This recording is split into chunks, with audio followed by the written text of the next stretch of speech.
My name is Marissa Cole. I am 37 years old. I used to believe Christmas was about family, even if it meant driving hours, working late, and quietly covering bills no one else noticed. But last December, something changed.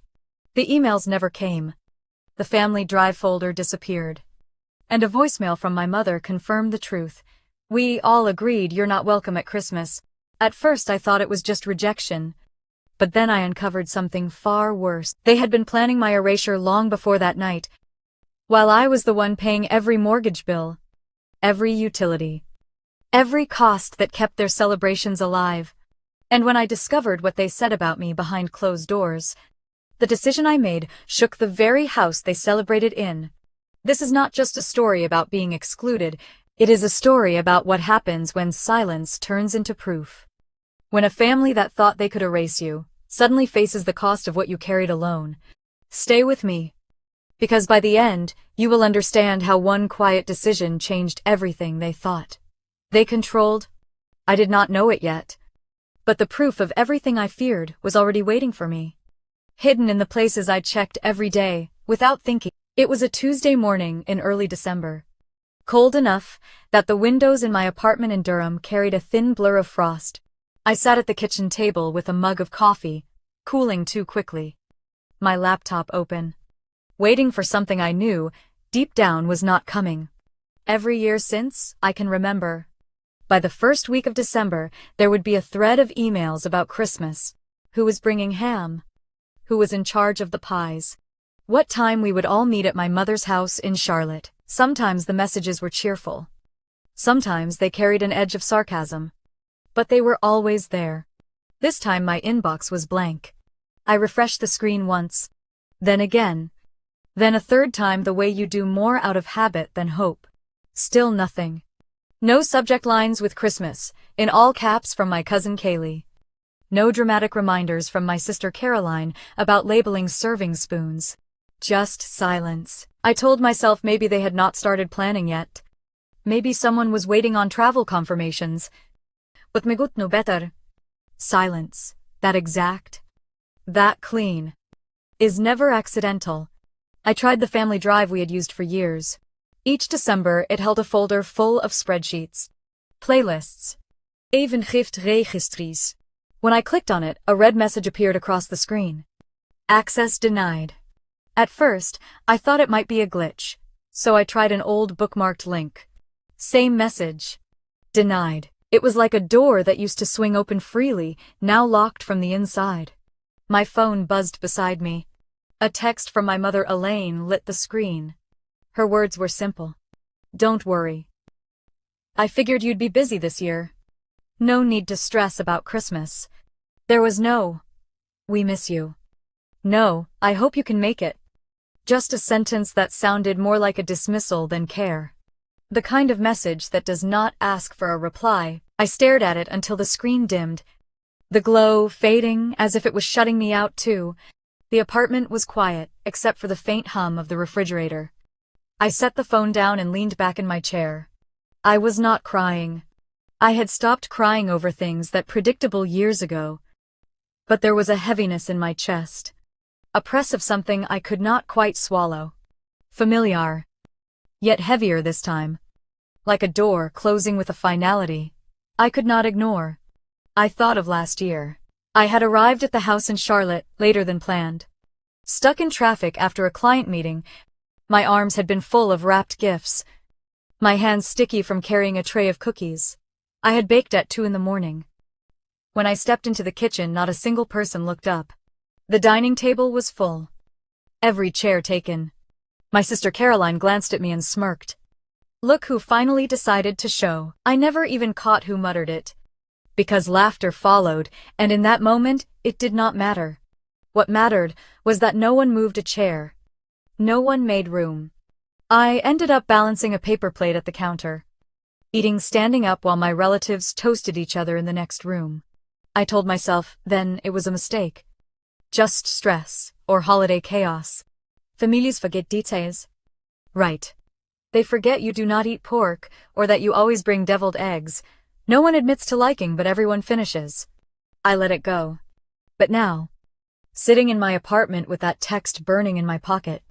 It did not feel like an accident. It felt orchestrated. Like a meeting had been held, and my name struck from the list. The coffee had gone cold. I poured it into the sink and watched the brown swirl vanish down the drain. Outside, the street was bright, with neighbors stringing up lights. The sound of children shouting as they ran between yards. Inside, the air was heavy. I closed the laptop. Not because there was nothing more to look for, but because I already knew what I would not find. That morning settled into me the way frost settles on glass, thin and invisible, until you breathe and realize you cannot see through anymore. I stayed at the table longer than I should have. My phone face down. The apartment silent, except for the low tick of the clock on the wall. My mother's words replayed in my head. Don't worry.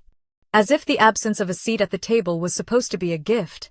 I pushed the chair back, stood, and walked to the window. Across the street, a family was hauling out an artificial tree. The father adjusting the base while the mother untangled cords of colored lights. It looked effortless. The way they laughed at the mess. The way their daughter clapped when the top finally clicked into place. I watched until my breath fogged the glass, until I had to step back.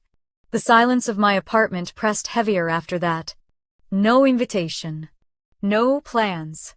Only the clear understanding that whatever family meant in our house, I was not included in it anymore, and for the first time I let myself feel it, not like a bruise to be hidden, but like a fracture that would not be ignored. I did not reply to my mother's message. I did not send a question to Caroline. I just let the phone stay dark and the room stay quiet, because deep down I already knew this was only the beginning. The phone rang just after 9 that night, while I was brushing my teeth, the vibration rattling against the wooden nightstand. I glanced at the screen and saw the word Mom in capital letters, the same way it had been saved years ago when I first set up the phone. I let it go to voicemail, standing frozen with the toothbrush still in my mouth. When the chime indicated a new message, I rinsed my mouth, sat on the edge of the bed, and pressed play. Her voice filled the room, flat and too rehearsed. We all agreed. You are not welcome at Christmas.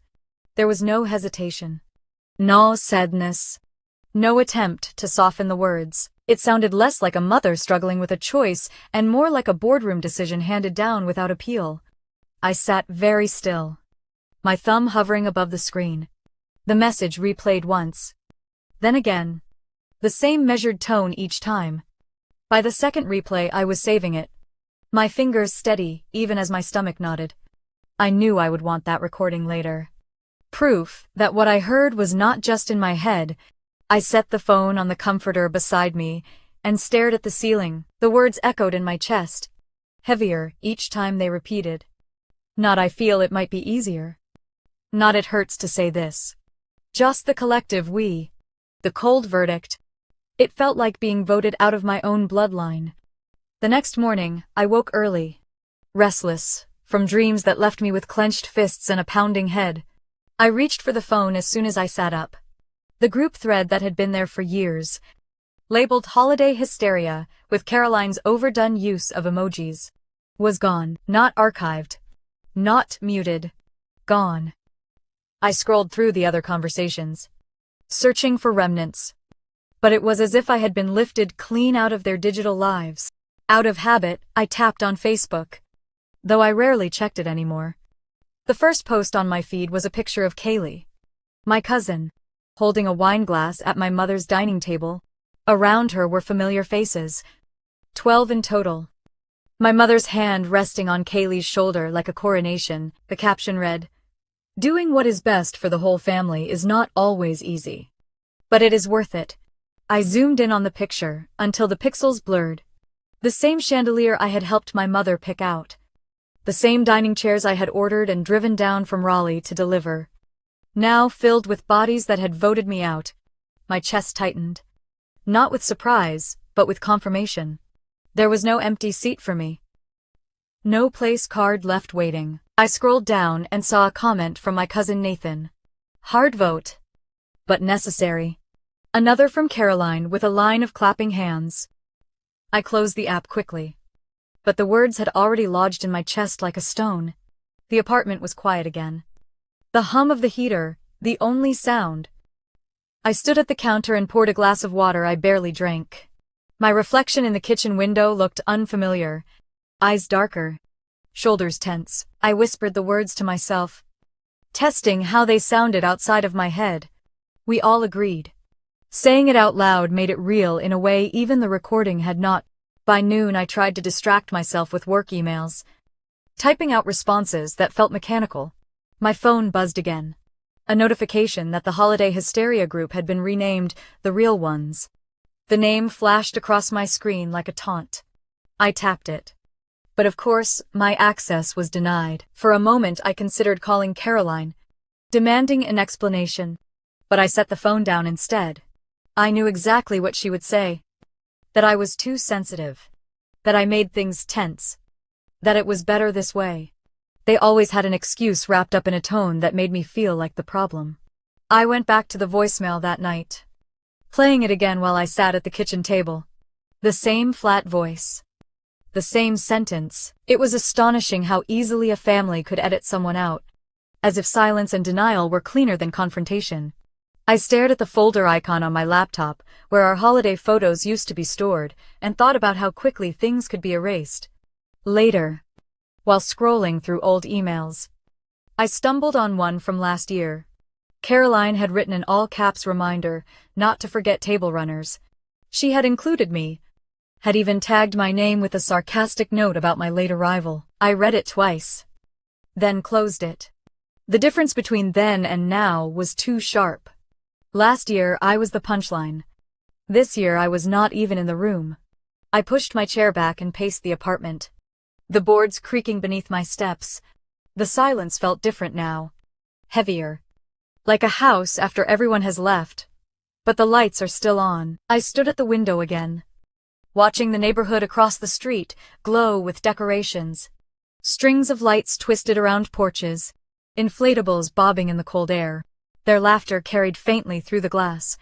Distant, but cutting. Inside my apartment, there was nothing but the ticking clock and the saved voicemail on my phone. I reached for it one last time before bed. Not to play the message, but to check that it was still there. Saved. Safe. Proof that my absence was not imagined, but decided. I placed the phone back on the nightstand and turned off the lamp. The room settled into darkness. The kind of dark that feels both empty and sharp at the same time. My eyes stayed open longer than I wanted, listening to the hum of the heater, waiting for the silence to soften. It never did. The next morning, I woke with the kind of heaviness that comes from carrying something unresolved through the night. I made coffee and sat at the table with my laptop. Not to check emails this time, but to open the spreadsheet I had kept for years. Rows of numbers stretched down the screen. Neat and predictable. Each one, a quiet reminder of what I had carried, month after month. Mortgage. Utilities. Property tax. Insurance. It was all there. I clicked into the mortgage tab and scrolled to the very beginning. January 2020. The first payment, 4 years of steady withdrawals. Each line marked with the same figure. $1,420. 48 months of my life recorded in tidy cells. I traced the column with my finger as if I could feel the weight of it through the glass. That house had eaten more of my income than anything else I had ever paid for. Vacations I had skipped. Clothes I never bought. Dinners I turned down. Also the payment could slide quietly out of my account on the first of each month. I leaned back and rubbed my eyes. For years I had told myself it was temporary, that once my mother got back on her feet, she would take it over. I remembered the conversation in her kitchen when she asked me to co-sign. Her voice had been casual, her hand waving it off like it was no big deal. Just until the bank feels comfortable. Marisa, she had said. We will switch it once things are stable. I had believed her. Because back then, I still believed promises from her. I opened the digital folder where I kept scanned copies of important documents and clicked on the loan file. The PDF loaded slowly. The black text stark against the white background. At the top was my mother's name, Elaine Cole, listed as sole owner. Below that, In smaller type, my own name appeared. Not as owner, not as co-owner, but as co-borrower. The one who made the loan possible but held no claim to the house itself. I stared at the words until they blurred. My chest tightened in a way that felt less like shock and more like confirmation of something I had tried not to see. All this time I thought I was holding us both afloat. In reality, I was just the life jacket she strapped on for convenience. The silent support she could discard whenever she wanted. I pushed the chair back and stood, pacing the length of the apartment. The walls felt too close, the air too heavy. I pulled the document up again on my phone, just to see if the words looked different on a smaller screen. They did not. Owner: Elaine Cole. Co-borrower: Marissa Cole. My jaw tightened. The heater clicked on, rattling softly.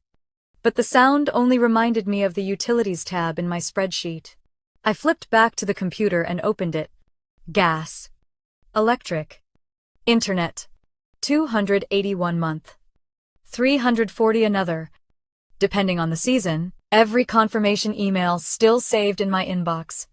I had set all of them to autopay years ago, telling myself it was easier to manage. Easier to keep things steady for her. Easier to not think about whether anyone even noticed. I thought of the nights my mother had hosted birthdays in that house. Lights glowing. Oven running. Laughter spilling into the yard. All of it powered by accounts with my name at the top. No one ever asked if the bills were heavy. No one ever offered to split them. It was just assumed. Marissa will handle it. I closed the spreadsheet and pressed my palms flat against the table. My reflection in the dark laptop screen looked unfamiliar. Harder somehow. The numbers had always been neat. But now they felt like chains. Every dollar tied to a memory I was not even allowed to sit at the table for. I walked to the kitchen counter and pulled a folder from the drawer. The one where I kept physical copies of certain documents I never trusted entirely to the cloud. The paper was crisp. The notary stamp sharp against the corner. I read the language again. Each legal phrase, another nail locking me into responsibility, without recognition. Anger rose in me. Sharp and sudden. Then drained into something colder. Clarity. I had been paying for a house I would never call mine, keeping warm rooms for people who laughed at me from the dining table, feeding a system that had no seat reserved for me. I set the folder down and pressed the lid closed. The apartment was silent again. But this time the silence carried a different edge. It was not emptiness. It was awareness. I made another cup of coffee, though I barely drank the first. The steam curled upward, and I let it blur my vision for a moment before setting the mug aside. I opened a new folder on my laptop and typed 2 words into the name bar. Frozen accounts. My fingers hovered for a moment. Then pressed enter. The screen confirmed its creation. A small square icon waiting to be filled. I copied the mortgage statement first. Then the utilities. Then the insurance records. One by one, they slid into the folder like puzzle pieces fitting into place. Each file another reminder that I had not imagined the weight. That it was real. Recorded. Undeniable. By the time I closed the laptop, the light outside had shifted.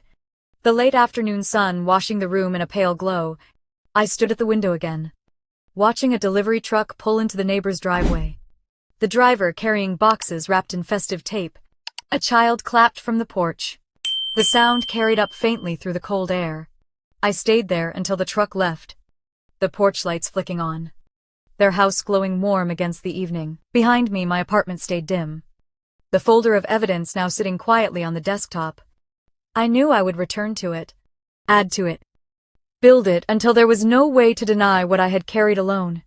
For now I just let the silence stretch, not heavy this time, but steady, like a decision forming quietly in the background, waiting for its moment.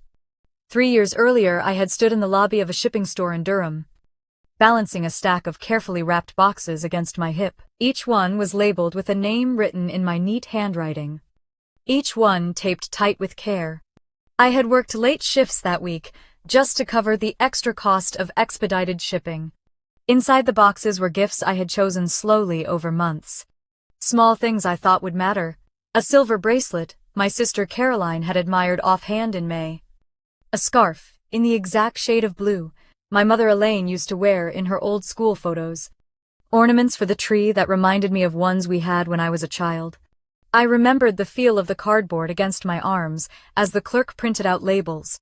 The total was higher than I had planned. But I slid my debit card across the counter without hesitation. It felt worth it. I told myself that when those gifts arrived in Charlotte, my mother and sister would smile and maybe, just maybe, remember that I was part of this family even from miles away. A few days later, I sat at my desk at work during lunch, scrolling through Facebook. The first picture that popped up was my mother's living room, crowded with relatives. Wrapping paper scattered across the rug. I zoomed in quickly, searching for the gifts I had sent. They were there, the bracelet glinting on Caroline's wrist, the scarf draped proudly around my mother's neck, the ornaments hanging from the tree. My chest warmed for a moment until I read the caption. From all of us. I read it again. Slower this time. Waiting for my name. But there was nothing.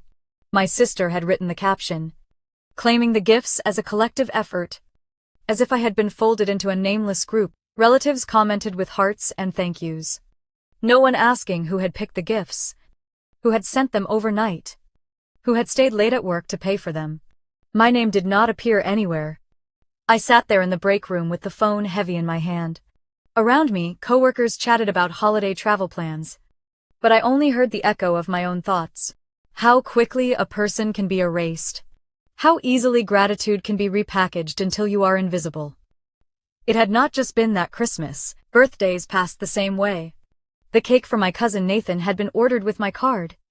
But the photos online thanked the family. Decorations I had bought appeared in pictures, tagged as teamwork. Every effort I made was swallowed whole. Renamed. Reassigned. I told myself back then that it did not matter. That gifts were meant to be given without recognition. But sitting in my apartment now, staring at the glow of my laptop, I knew better. It had mattered. It mattered because the pattern was too clean.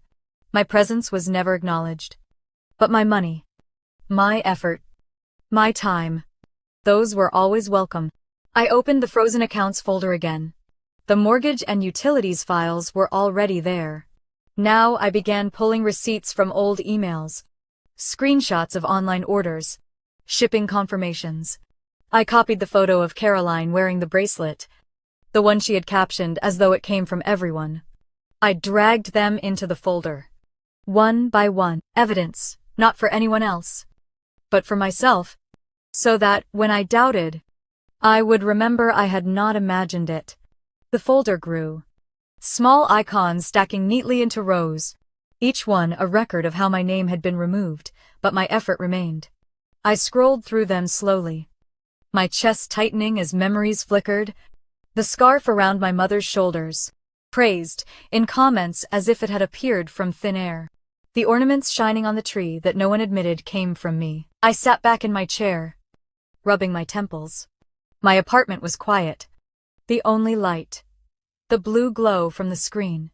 Outside, laughter carried faintly from a neighbor's apartment where music played. I thought of the laughter in my mother's house that year, the way they had toasted around the tree, my gifts in their hands, my name absent. The silence inside pressed against me, but this time I did not feel crushed by it. Instead, it sharpened something. I realized that what hurt most was not the money or the effort. It was the rewriting of memory. The way a family could cut your name out of the picture and still keep the pieces you had given. I highlighted the files in the frozen accounts folder and created a subfolder titled Erased. My hands trembled slightly as I dragged the photos and receipts inside. It felt like carving space for the truth. A place where my contributions could not be stolen or mislabeled. When I closed the laptop, the room was dark except for the faint light of the street lamps filtering through the blinds. I leaned back in the chair and let out a breath I had been holding too long. The evidence was saved. The memories catalogued. For the first time, I felt the faint outline of control, fragile but real. Like the first crack in ice before it splits wide open. The following morning, the first vibration on my phone came before I even poured coffee. I picked it up, expecting another work email. But the screen showed Nathan's name. My cousin had never been much for conversation outside of family events. So the short message startled me more than I expected. Everything feels easier without you around. I read it once. Then again. Waiting for my brain to catch up. There was no greeting. No buffer. Just that one line. Bare and sharp. My thumb hovered over the keyboard. But I did not type a reply. I took a screenshot instead and dropped the phone back on the counter. The words echoed in my chest. Louder because they were so casual. Easier without you. I moved through the motions of making coffee. Spooning grounds into the filter. Filling the pot with water. But each sound felt distant. The hiss of the machine. The drip into the pot. The smell filling the kitchen. I stared at the steam curling upward, trying to steady myself, when another buzz lit the counter. Tammy, my youngest cousin, 25. The one who always seemed a little out of place at those crowded dinners. Her message was short, but different. Can I call you? I hesitated.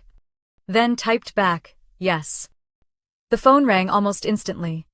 Her voice was careful. Quiet. As though someone might overhear even through the line. I do not agree with what they did, she said. I have something you need to hear. I straightened in the chair. What do you mean? Tammy, there was a pause. The sound of her breath catching. I recorded it. The way they talked about you last week, I could not let it just sit there. My pulse quickened. She promised to send the file, told me to keep it safe, and then hung up quickly, as if even the call itself carried risk. A moment later, a notification appeared. An audio file waiting in my inbox. I pressed play with trembling fingers. The sound was clear. The background chatter of glasses, clinking faintly behind the voices. Caroline spoke first. Her tone sharp. Dismissive. She is cold. Everything she does feels calculated. Like she wants applause for being decent. My mother's voice followed. Steady and unfeeling. She is not really family. She is just convenient. There was laughter. A ripple of agreement. Then Brian's voice slid in. Measured like he was discussing numbers at the bank. Do not stir the pot. Keep her name on the papers. It is clean. No need to rock the boat. The clip ended abruptly. Silence swallowing the room around me. I sat frozen. The phone heavy in my hand. The words looping in my head. Convenient. Not family. Cold. I set the phone on the table and pressed both palms against my eyes until the darkness behind them sparked. Tears threatened, but did not fall right away. They came slowly. Hot against my cheeks. Not loud sobs, but a quiet stream. I could not stop. For years I had felt the shift. The way jokes carried an edge. The way silence grew around my contributions. But hearing it, said out loud. Recorded in their own voices. Stripped away every doubt. They had sat in a room together. Glosses raised. And reduced me to a utility. Not a daughter. Not a cousin. Not a sister. Just convenient. I reached for a tissue. Then another. But my hands shook as I wiped at my face. The apartment felt smaller. The walls closer. The quiet almost unbearable. I stood and paced. The hardwood creaking beneath my steps. Each word echoed with every pass of the room. Cold. Convenient. Not family. Eventually, I sat again and opened my laptop, dragging the file into the frozen accounts folder. My cursor hovered for a long time before clicking. The icon appeared beside the others. Another piece of proof. This one hurt more than any number on a spreadsheet. I leaned back, staring at the ceiling. My throat tight. It was strange how quickly the line between suspicion and certainty could be crossed. For years, I told myself I might be imagining things. That maybe I was too sensitive. One 10-second recording ended. That debate, forever. The coffee pot beeped in the kitchen, startling me. I poured a cup, though my hands were still unsteady. The liquid sloshing against the rim. I held it between my palms, letting the heat ground me. Though the taste barely registered, I thought about calling Tammy back, thanking her. But the words felt stuck. I knew why she had done it. Why she risked sending the file. She had seen what I had lived. She had felt the undercurrent too. And maybe in her way she wanted me to know I was not crazy. That what I felt was real. The clock ticked past noon. Sunlight filtered through the blinds. Stripes of brightness cutting across the floor. I sat with my coffee cooling beside me. The audio replaying in my head without the need of the phone. Their laughter. Their certainty. Their dismissal. Eventually, the tears slowed, drying sticky against my skin. What settled in their place was something colder. Steadier. A kind of clarity that hurt but also shaped itself into resolve. I had the numbers, the documents, the receipts. Now I had their voices too. I closed the laptop gently and sat still for a long moment, listening to the hum of the refrigerator, the faint sounds of life from the apartments above and below. My breathing steadied, the shaking in my hands easing. The truth had been spoken, recorded, saved. There was no undoing it. By the time the sun dropped lower, casting orange light across the walls, I stood and pulled the curtains closed. The apartment dimmed around me. I placed the phone face down on the table and let my body sink into the couch. The quiet returned. But this time it was filled not with doubt but with certainty. I wiped the last trace of moisture from my cheeks and sat upright. The tears had been necessary, but they were not the end. They were the last surrender before something stronger would take shape. I could feel it waiting. Steady. Cold.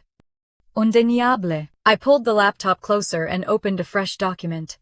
The white screen glaring in the dimness of my apartment, my fingers hovered above the keyboard, hesitating for a breath before I began typing a list. Mortgage. Utilities. Property tax. Insurance. Internet. Gas. Electric. Every account tied to that house in Charlotte. Every thread that bound me to them without acknowledgement. The list stretched longer than I wanted, and with each word my chest grew tighter. I stared at the lines until they blurred. This was the skeleton of my life for the last 4 years. Invisible, yet constant. I had kept them afloat without applause, without even a seat at their table. They had voted me out while still living on what I provided. The thought hardened inside me. If they wanted a family without me, then they could have it. Stripped of the convenience I had quietly given. I reached for a notepad from the drawer and began copying the account numbers by hand. The act steadied me, ink pressing into the page, each digit permanent. Next to them I wrote the next scheduled draft dates, all neatly lined. January 1st. Mortgage. December 27th. Electric. January 3rd. Property tax escrow. My handwriting looked firmer than it ever had. Each number written like it was part of a contract. The clock on the stove blinked midnight. I poured myself another cup of coffee. Stronger this time, and leaned against the counter as the steam fogged my glasses. My hands trembled slightly as I lifted the mug, but the warmth steadied me. For once, the shake was not from fear. It was from the weight of choice. I walked back to the table, set the coffee down, and opened the bank's website. My username and password felt heavier than usual as I typed them in. The dashboard lit up. Clean numbers lined across the screen. The mortgage balance first, bold at the top. I scrolled through the payment history. Row after row of my money sliding away each month. 48 months. All on time. Never a missed payment. At the bottom of the page, a small button waited. Options. My cursor hovered. The drop-down opened with simple commands. Pause. Freeze. Cancel autopay. The words looked clinical, almost harmless. I sat there for a long moment, breathing slowly, feeling the heat of the coffee against my palm. I closed the tab before clicking anything. Not yet ready. The decision needed to be deliberate, not rushed. I opened a new folder on my desktop and named it Evidence. Inside, I began dragging screenshots, mortgage statements, utilities confirmations, tax receipts, homeowner's insurance. Each file slid neatly into place. I added the recording Tammy had sent, the one where my mother's voice called me convenient, not family. I dragged in the Facebook post from Kaylee, smiling with my mother's hand on her shoulder, captioned about doing what was best for the family. The folder grew heavier with each edition, like it was absorbing years of quiet sacrifice. I paused and stared at it, a cold calm pressing into me. I had spent so long doubting myself. But here was the proof. Their voices, their faces, their denial. All documented. I picked up the phone again and reopened the banking app. The mortgage account appeared first. Scheduled payment blinking at me. My thumb hovered over the freeze option. The weight of years pressing behind that tiny button. My stomach tightened as if bracing for impact. I pressed. The screen shifted to a confirmation window. Your request to freeze this account has been submitted. A small green checkmark blinked. I let out a breath I had not realized I was holding. It was done. I set the phone down gently, as though the action itself carried ceremony. The silence in the apartment changed. It was no longer heavy with loneliness. It was sharp, decisive. The hum of the refrigerator sounded different, like a metronome keeping time with a new rhythm. I turned back to the laptop, opened another tab, and logged into the electric company. The balance was 0, thanks to autopay, but the account details still showed my name at the top. I clicked Manage. The same option appeared. Suspend. I hesitated, then saved a screenshot first, dragging it into evidence. Then I pressed the button. A confirmation email arrived instantly. Service scheduled to end December 24th at 6 p.m. I smiled without meaning to. Gas and internet followed, each one frozen, each confirmation saved. I typed out notes in the notepad beside me. Dimastampet. Account numbers circled. My handwriting steadied more with each entry. This was not chaos. It was clean. By 3 a.m. I had finished. Every account was locked, suspended, or scheduled to cut off. The folder on my desktop brimmed with proof. My shoulders ached from hunching over. But the fatigue felt different. It felt earned. I leaned back in the chair and let my eyes rest on the word frozen accounts printed across the folder icon. The irony almost made me laugh. They had erased me from their Christmas, scrubbed me from chats and photos, but now I had erased their safety net, the quiet machine that kept their house glowing and warm. I drafted 3 emails before bed. The first addressed to the Charlotte Observer reporter I had once worked with on a charity drive. The second to the director of the nonprofit where my mother volunteered. The third to Brian's branch supervisor at the bank. Each draft contained attachments, labeled neatly.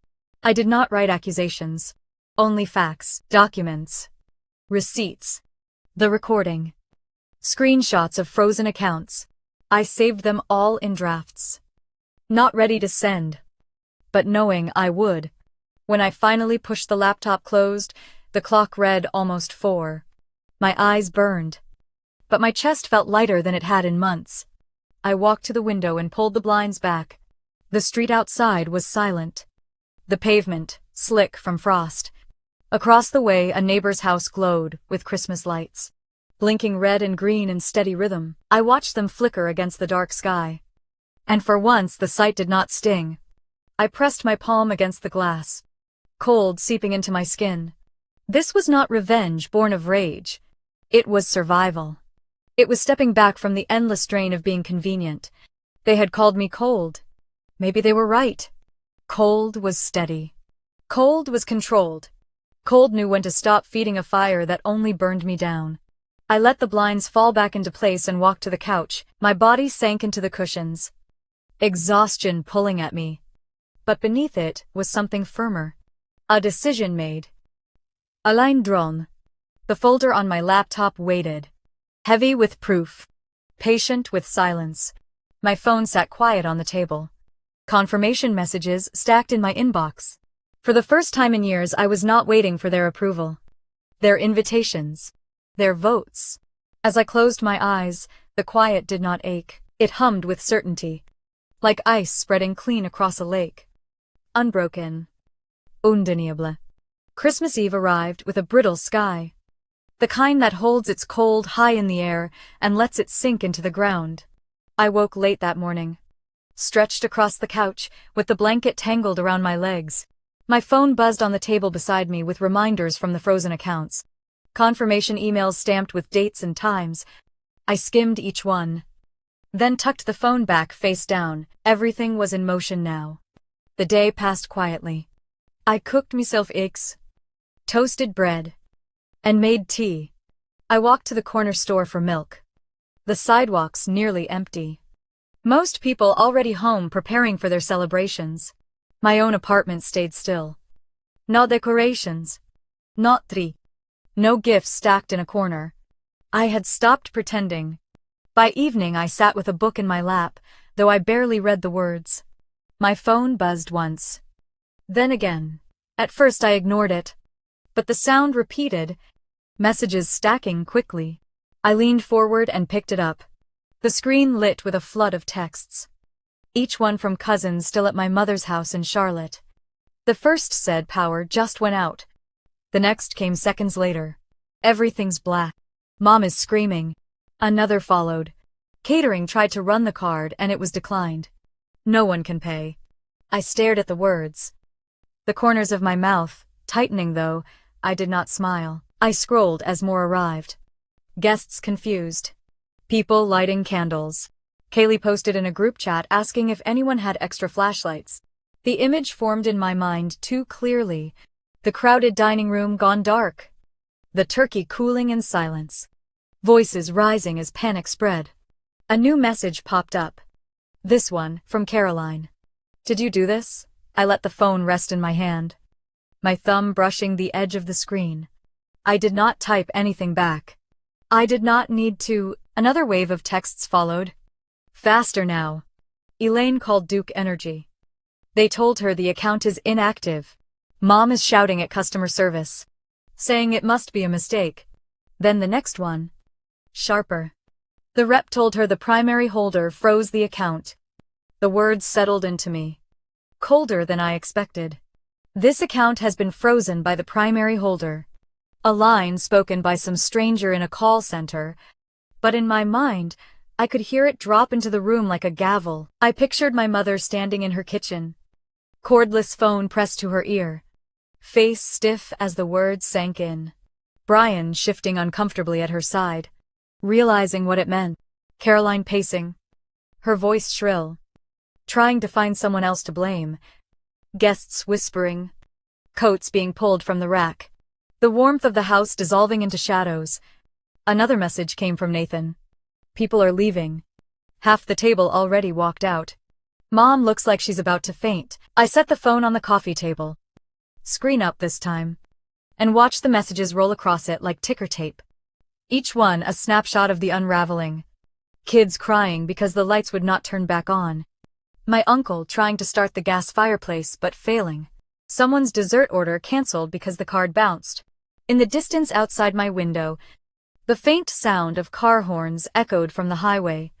People heading to their own celebrations. I leaned back. The phone still lighting up with panic. My apartment glowed soft with the single lamp by the couch. The contrast felt almost unreal. Their chaos.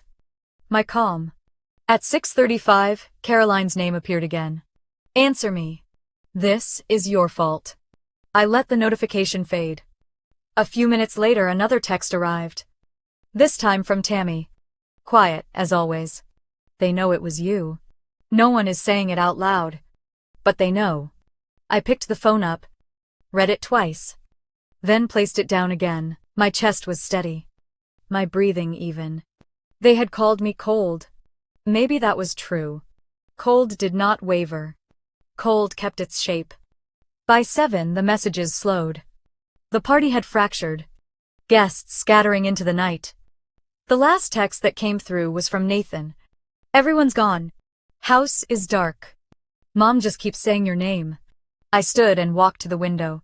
Across the street, my neighbor's house glowed bright with strings of lights, and a tree framed in the window. Laughter carried faintly across the cold air. Muffled, but clear. I let my palm rest against the glass, the chill seeping into my skin. Behind me the phone buzzed once more, then went still. I did not reach for it. I let the quiet settle in, steady and unbroken. While their night unraveled in the dark miles away, the morning light crept across my blinds in thin pale stripes.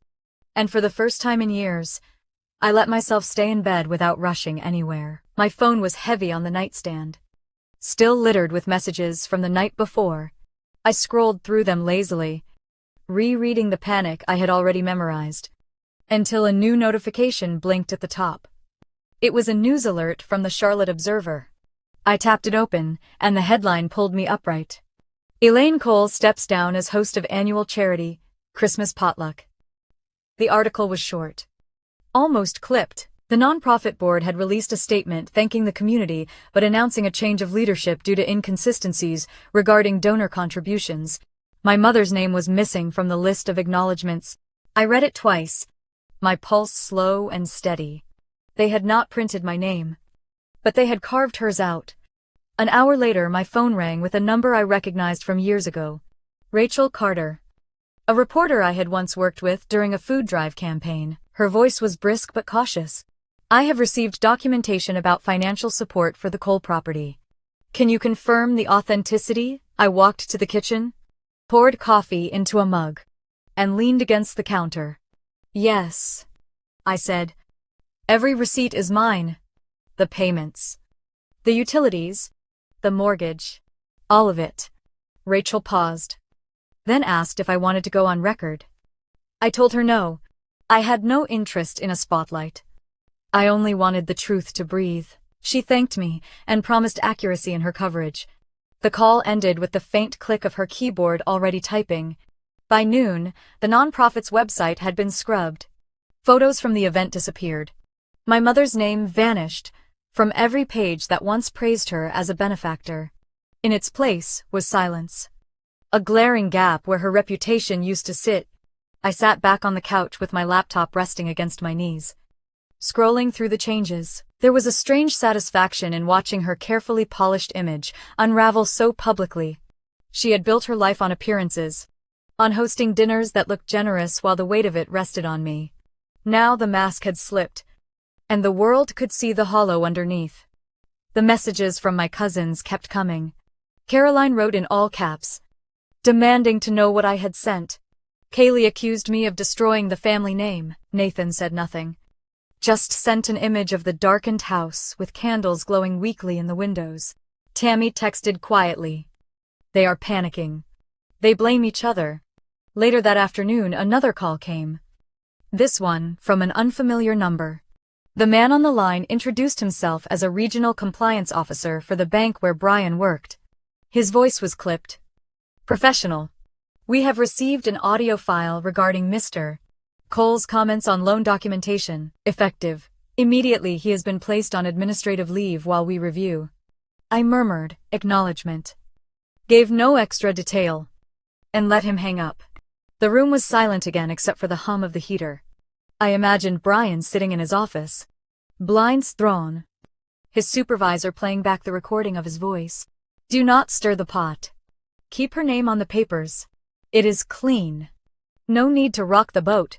The irony struck deep. For years he had dismissed me with those exact words, smooth and calculated, as though reducing me to paperwork was harmless. Now those same words had circled back, stripping him of his authority. I pulled my blanket tighter around my shoulders and stared at the snow beginning to fall outside. Each flake hit the glass and melted instantly, leaving thin streaks of water. My chest felt lighter. Not joyful, not triumphant, but steady. Around 3 in the afternoon, Rachel's article went live. This time, it was longer, detailed. It outlined years of payments made by a co-borrower whose name was not listed on the deed. It mentioned utility accounts, insurance, tax records, all tied back to the same individual. The piece never named me, but it did not have to. Anyone who had been at that table, anyone who had laughed at my expense, would know. I closed the laptop and sat quietly. The hum of traffic outside faint through the walls, I thought about my mother. Her phone ringing non-stop. Her neighbors whispering.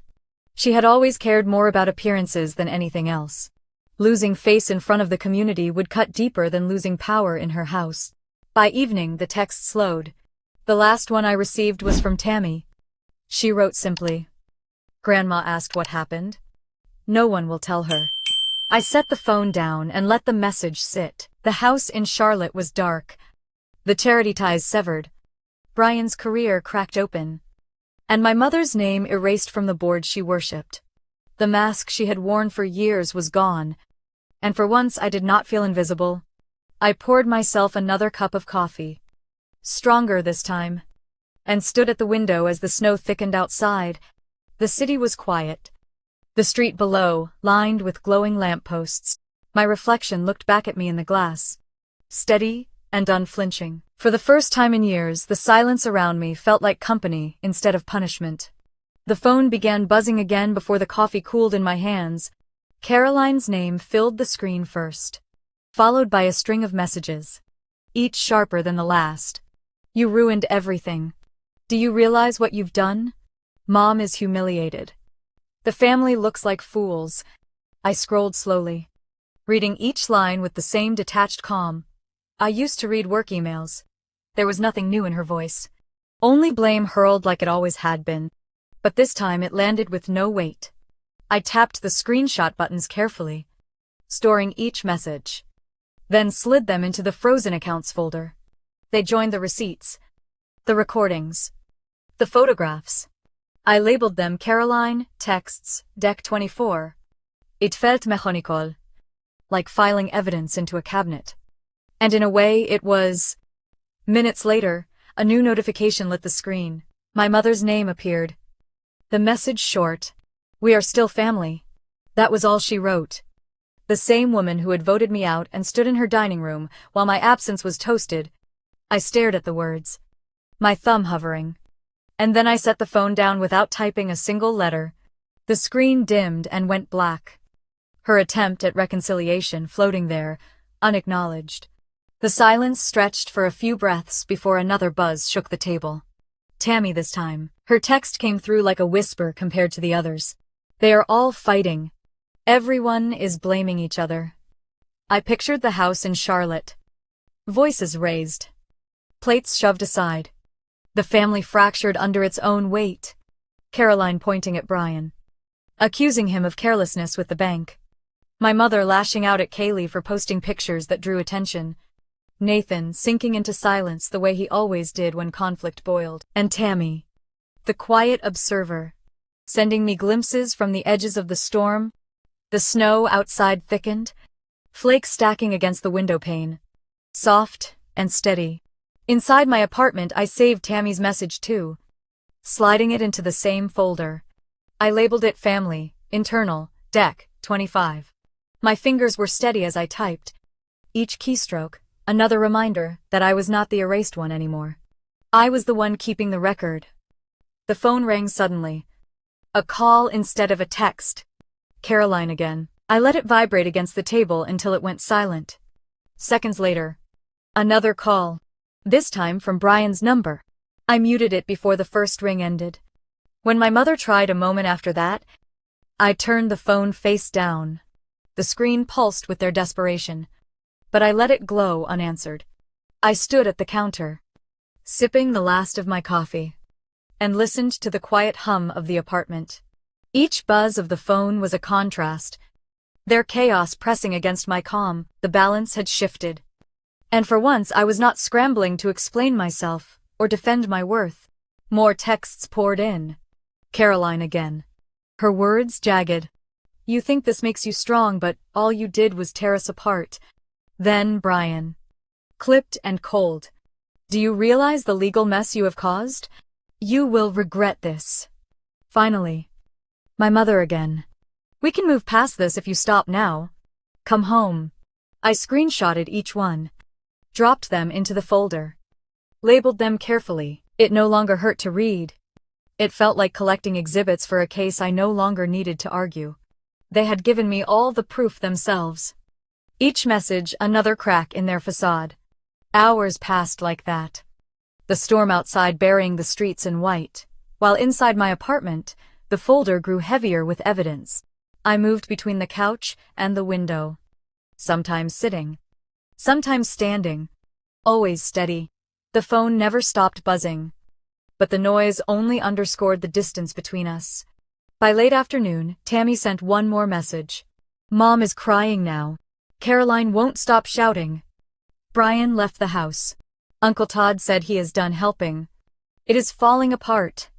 I read it slowly, then saved it. My chest tightened. Not with sorrow, but with something colder, cleaner. This time I was not the victim left outside the door. I was the one holding the record, the one shaping the truth. I closed the laptop and set it on the table. The snow had stopped, leaving the city wrapped in silence. My apartment glowed with the warm light of a single lamp, steady and calm. I let the phone rest face down again. Their voices trapped inside but no longer reaching me. For the first time I saw the family's unraveling not as my loss, but as their own doing. They had built their foundation on denial, and now it was crumbling under the weight of their choices. I sat back on the couch, blanket pulled around my shoulders, and let the quiet of my space settle deep. This time it was not emptiness. It was proof that I no longer stood outside their storm. The morning after the storm had quieted outside, I woke to a steady throb of notifications waiting on my phone. I reached for it reluctantly, half expecting the same frantic texts from my cousins. But what I found made me pause. An email. Subject line bold in Caroline's familiar style. All capital letters. Legal action. I opened it. The words short and clipped, as if she had dictated them through clenched teeth. We will be pursuing a lawsuit. You have caused financial harm. Prepare yourself. My eyes lingered on the last sentence. Its false authority almost laughable. I read it again. Not with fear, but with the calmness of someone who finally knew where the ground beneath her feet was solid. I took a screenshot, labeled it Caroline, email, legal threat, and dropped it into the frozen accounts folder. The day carried on quietly. I made myself breakfast, fried eggs and toast, listening to the faint hiss of the pan while the city outside thawed under winter light. But by mid-morning my phone buzzed again. This time with a call I recognized. David Miller. A colleague I had once leaned on during messy contract disputes. Someone who never wasted words. His voice came brisk and steady, like the sound of doors closing. Your family is shopping for lawyers. They reached out to a firm in Charlotte, saying you unlawfully froze accounts. I told them they were wasting their money. I straightened in my chair, the phone pressed firm to my ear. So what happens now? David's chuckle was short, almost amused. Marissa, everything is in your name. Every account. Mortgage. Utilities. Property tax. Insurance. Even the internet. You opened them. You paid them. You managed them. That means you hold complete authority. Freezing them is not only legal, it is your right. I let his words settle into me like warm stones in the cold. For months I had carried this suspicion that maybe I had gone too far, that they would find a way to twist my choice into an accusation. But hearing David's certainty stripped that fear clean. He continued, his tone firmer. Even if they find someone willing to file a case, no judge will give it breath. There is no breach. No fraud. If anything, you protected yourself from ongoing exploitation. I closed my eyes, a breath escaping slowly. Thank you, David. He paused. Then his voice softened, almost like a friend more than counsel. You have carried them long enough. They cannot rewrite the law, and you do not owe them explanations anymore. After the call ended, I sat still with the phone against my palm, the words replaying. Entirely legal. Indisputable. Protected. My shoulders eased, tension slipping out as though I had been bracing for an impact that would never come. Not long after, another buzz shook the table. A message from my mother. Her tone trying to wrap desperation in politeness. We spoke with a lawyer. He said, you are within your rights. But Marissa, we are still your family. Why are you doing this? I stared at the words, thumb poised. I could almost hear her voice. The same steady calm she used when scolding children in her classroom years ago. But beneath it now was fear. I saved the screenshot without replying and filed it away with the rest. A few minutes later, another came. I never thought you would humiliate us this way. Everyone is talking. I let the phone dim on its own, her words vanishing into darkness. By afternoon, Rachel Carter's name appeared on my screen. This time as a fresh headline in the Charlotte Observer. The article was concise, but sharp. Legal sources confirmed that all financial accounts related to the Cole property were held in the name of the co-borrower, granting her full authority to suspend or cancel payments. Community members expressed shock at the revelation, many noting the generosity they once credited elsewhere had long been misattributed. I read each line carefully, then closed the laptop. My chest swelled not with triumph, but with something steadier. A kind of justice that hummed quietly instead of shouting. Later, Tammy reached out again. Her texts simple. Mom is silent. Caroline keeps pacing. Brian left the house. Everyone is blaming everyone else. I wrote back. Short and calm. Thank you for telling me. The sun dipped lower, orange light spilling across the apartment walls. I stood at the window with my coffee and watched cars inch carefully down the salted street below. Inside my chest, peace spread wider. The law was no longer something distant or unreachable. It stood at my side like a silent witness, reminding me that I had not overstepped. I had simply stopped being their convenience. That evening the phone rang again. The caller ID read restricted. But I answered anyway. A man's voice introduced himself as a compliance officer from the bank where Brian worked. We are reviewing an audio file in which Mr. Cole refers to documentation practices. Effective immediately, he has been placed on administrative leave. He paused, then asked if I had anything further to share. I kept my tone measured. Everything relevant has already been provided. He thanked me, and the call ended. Crisp as paper, snapping shut. I sat in the quiet afterward, picturing Brian sitting in his office as his supervisor replayed the recording of his own words. Keep her name on the papers. It is clean. No need to rock the boat. Words he thought would keep me trapped had finally trapped him instead. Snow had begun to fall again outside. Soft flakes swirling in the yellow lamplight. I pulled the blanket tighter around my shoulders and let the sight calm me. The house in Charlotte was fractured. The community now knew the truth. Brian's career trembled, and my mother's words of, "We are still family," rang hollow against the reality of legal fact. I turned off the lamp, letting the apartment rest in dim quiet. Their threats had melted into nothing. The silence that remained was not emptiness. It was law, steady and undeniable, standing where their blame could no longer reach me. The knock came late the next afternoon. Soft and patient against my door, I hesitated before opening it. Half expecting another delivery I had forgotten, I ordered. Instead, standing there with a small plate covered in foil, was Norma Fisher from 2 doors down. She was bundled in a wool coat, her gray hair tucked neatly under a knitted hat.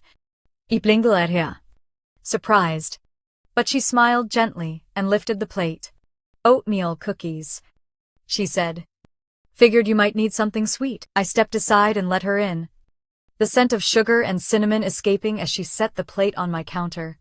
Norma had lived in the building for years, but we had rarely spoken beyond polite greetings. Yet now she looked at me with the kind of steady gaze that carried more weight than words. She sat at the edge of my couch, folding her gloves in her lap. "I saw the news," she said quietly. "About your mother. About the accounts. People whisper. You know how it goes." Her eyes softened. "You are stronger than they ever gave you credit for." I stood with my hands wrapped around a mug, unsure how to respond. Norma went on, her voice calm. "I have lived long enough to know this truth. Elaine feared you because she could not control you. That is why she tried to cut you out." The words landed heavier than I expected. Hearing them from someone outside the bloodline stripped away all my old excuses. I sank into the chair across from her, feeling something release in my chest. For the first time in years, someone who was not bound by family politics had seen me clearly. We shared cookies in the quiet of the apartment. The sweetness was simple, almost ordinary. But it steadied me. Norma stayed only a little while longer before standing, slipping her gloves back on.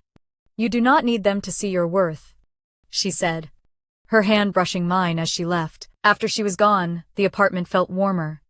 Not because of the cookies, but because someone had finally broken the silence in kindness. That evening, I made myself dinner. Nothing elaborate. Just pasta with garlic and olive oil. I poured a glass of wine and let a book rest open on the counter while the water boiled. The ritual felt grounding. My space was quiet. But it no longer echoed with loneliness.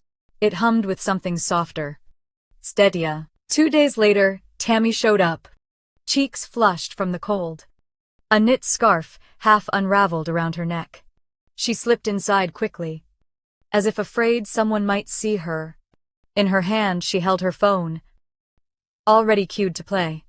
"They asked me to talk to you," she said, almost apologetics. She pressed play before I could answer. The recording was muffled at first. Voices overlapping in agitation. Caroline's voice cut through loudest. "We need her back. No one else can handle the bills." Brian muttered something about reputations. My mother's voice shushing him before breaking. "Maybe if she sees we still want her." The file ended abruptly. Tammy looked at me, her eyes searching. "They asked if I thought you would ever come back." I let out a slow breath, leaning back against the counter. "Tell them they should focus on how to keep the lights on before worrying about me." Tammy's lips curved into the smallest smile. Like she had been waiting for that answer. She slipped the phone back into her pocket. "I knew you would say that," she murmured.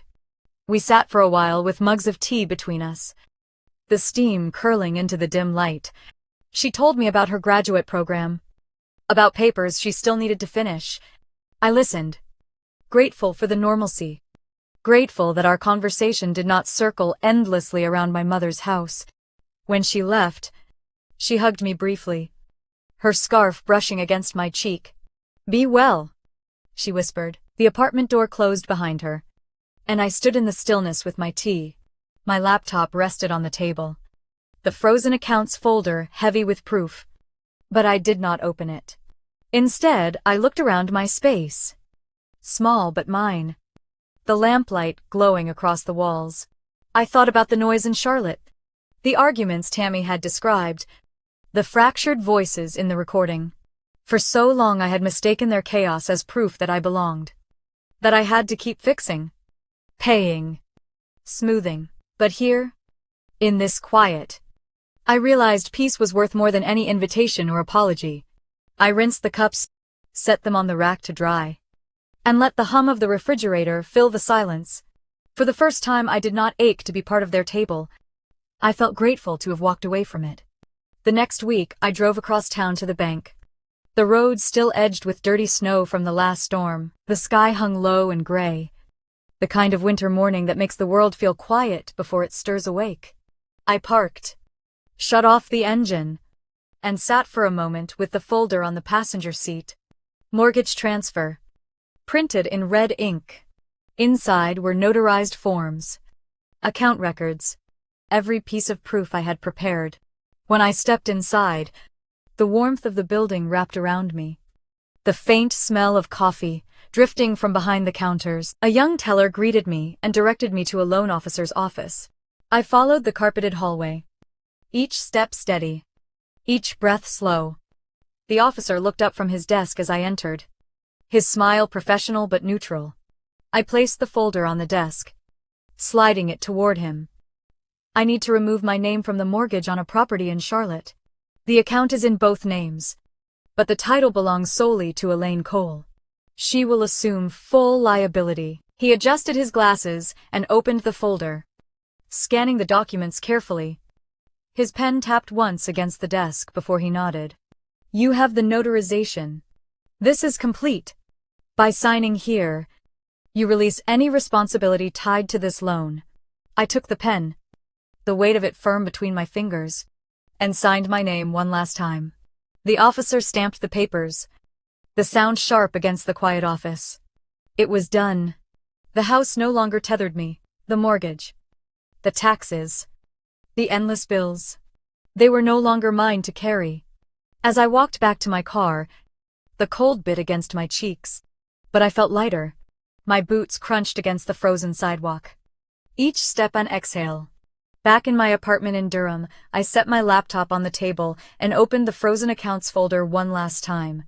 Screenshots. Receipts. Recordings. Every file lined up in neat rows. For months, it had been my shield. My record of survival. I scrolled slowly. Then closed the lid. It was not a weapon anymore. It was a period at the end of a long sentence. I made myself coffee. The familiar sound of the machine filling the room. The smell drifted warm through the air as I settled by the window. Mug cupped between my hands. Outside the snow had begun again. Flakes drifting soft and steady. Coating the street in white. The world looked quiet. Almost new. I whispered the words out loud. Not for anyone else, but for myself. I did not destroy them. I only stopped giving them access to my sacrifice. The truth landed like a stone dropped into still water, rippling out but settling steady. For years I had believed that love meant giving without end. That loyalty meant silence, even when it cut deep. But sitting in that small apartment, watching snow fall across Durham, I finally understood. Walking away was not cruelty. It was survival. My phone sat on the table. Dark and silent. No new messages. No threats. No pleas. And I did not reach for it. Instead, I took another sip of coffee and let the warmth fill me. A reminder that peace could be this simple. If you have ever carried a family that refused to see you, if you have ever poured yourself into people who only called you convenient, I hope you hear this. You are not weak for walking away. You are not cruel for choosing yourself. Sometimes the strongest thing you can do is freeze the access to your sacrifice and step back into the light of your own life. I want to hear from you. Have you ever had to choose peace over obligation? Or walk away from a table that no longer had a seat for you? Share your story in the comments. Tell me where you are watching from. And if this story touched something in you, make sure to subscribe so you do not miss the next one. There are more stories ahead. More voices to be heard. And more truths we are finally ready to tell together.